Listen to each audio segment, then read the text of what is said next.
Shalom Aleichem everyone, and we are continuing here in the words of the Chazon Ish in his classical Sefer Emunah and Bitachon.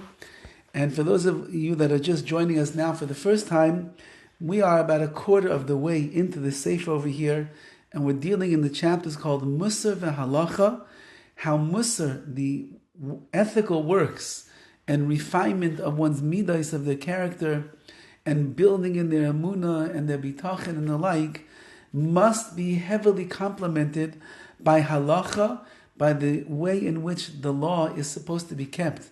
Because all too often, a person could get lost in the world of midas, lost in the world of hashkafa, and they could lose sight of what the halacha actually is and make mistakes as they go along.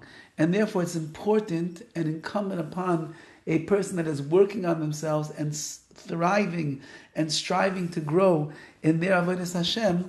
Not only do you need to be an Oved Hashem, a servant of HaKadosh Baruch Hu, in the beautiful world of midas and Emunah and the like, but you must also be well versed if possible, in halacha, in the spectrum of halacha, of the laws that there are, to make sure that your emotional world of midas does not hijack the world of mitzvahs and halacha the way that it's supposed to be kept.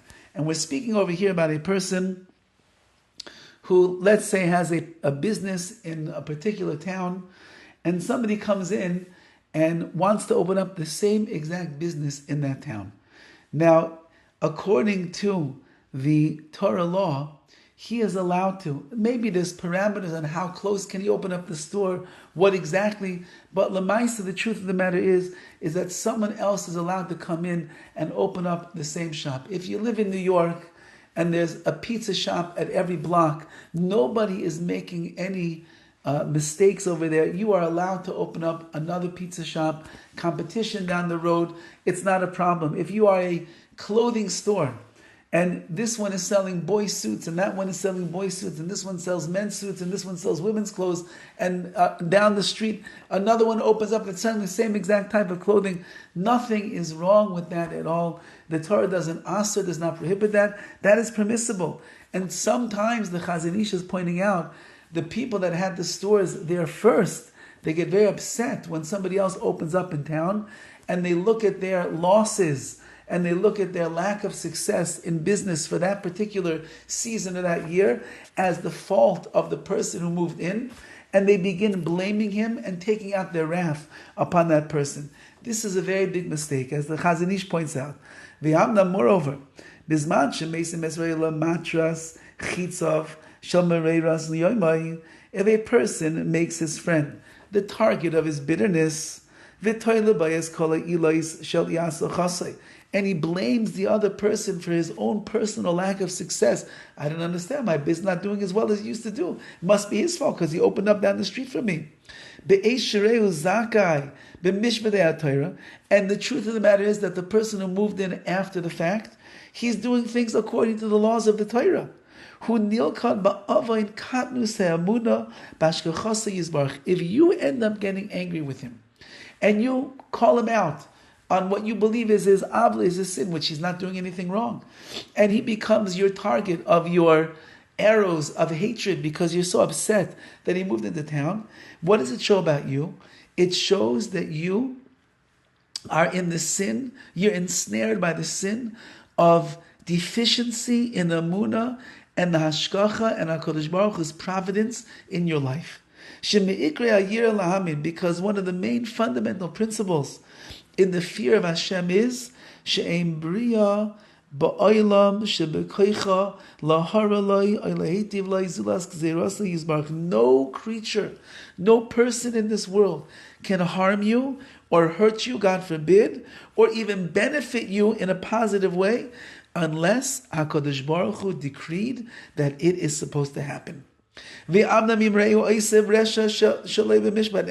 if somebody does rishus, wickedness to you, and they do not act in accordance with the Torah law, nevertheless, still, Yitachen sha'olav nemar, you could still say about that person who did the wicked things, Megagal in chayiv al yidei chayiv, Hashem brings punishment through someone that is guilty. He becomes the shaliach, the messenger for the punishments in this world, because he deserves to be a bad messenger because he's a guilty person for something else that he did. And let's say in this particular case that the punishments that are now coming upon the other person, in our example, the person who had his store there for 10 years and he was doing well, and now this second party comes in and he starts killing his business, so to speak. That's really just a messenger of the punishments that the original store owner deserved himself anyway. And HaKadosh Baruch Hu is the one that is pulling all the strings. However, in our case, again, our case, which is one store was there for a while and another guy comes and opens up competitive business, he's allowed to do that anyway. There's no breakage of Torah halacha in this case. There's no consideration over here of him being an evil mission or a bad shaliach, an evil messenger. He's not affecting at all what was already prepared and decided that his friend is supposed to be able to gain in his sales that year. His friend is not losing anything through him. Says the Chazon Ish, do you believe in Hashem or you don't believe in Hashem? If you believe in Hashem, then you believe that everything that's happening is from the Rabbi Shalom. And if somebody moves into town, HaKadosh Baruch Hu decided he has to make a certain amount of money and you're making less this year, that's Hashem's decision. If you get angry at that person and furious at that person and your eyes start darting out fiery arrows at the person whenever you see him because you say, what a chutzpah, how can he do such a thing to me? That means that you're lacking real Emunah and bitachon in Hashem. HaKadosh Baruch Hu would never take even one penny away from you that you weren't supposed to make this particular year. So we'll continue in the words of the Chazon Ish tomorrow, and we'll see how to strengthen ourselves in the world of halacha and musar working together. All the best.